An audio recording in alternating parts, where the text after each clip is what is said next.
Goedemorgen alle uitnodigende collega's, familie en vrienden die via de Zoom-link ons nu aan het bijwonen zijn. Ten allereerste wil ik namens de BAS-studenten vanuit de AWH iedereen bedanken die ons bij deze laatste 6 maanden hebben begeleid, ondersteund en wijzer gemaakt hebben.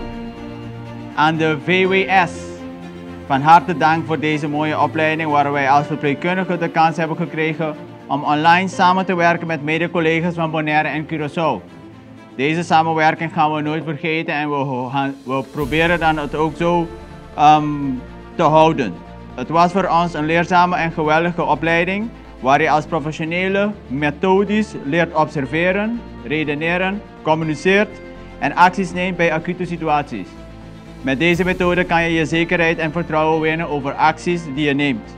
Wij hopen dat de samenwerking en verband tussen het HWH en de VUMC in de toekomst nog groter wordt. Pas bien HWH, met jullie nieuwe BAS-geslaagden. De BAS-opleiding is gestart na de pandemie in verband met crisis aan verpleegkundigen door de COVID. Ze zijn gestart met een voortraject en eigenlijk direct na een voortraject van 4 keer gestart in, moet ik het even goed zeggen, juni met de BAS-opleiding. En die bestaat uit 4 onderdelen om zorg te kunnen leveren op een acute afdeling.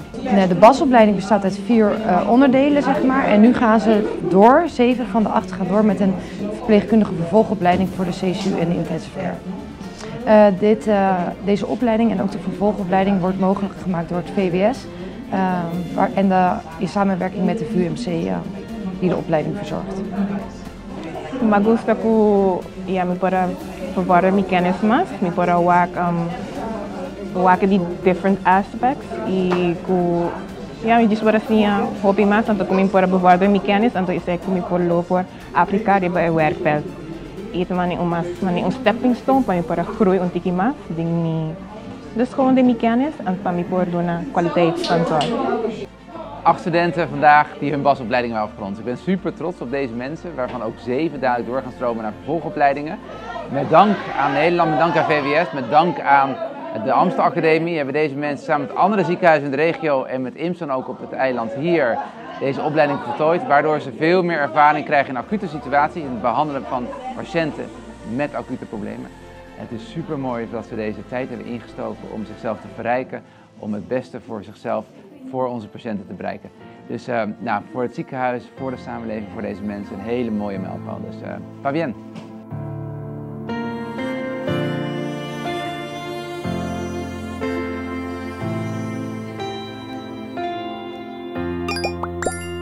No sempre tem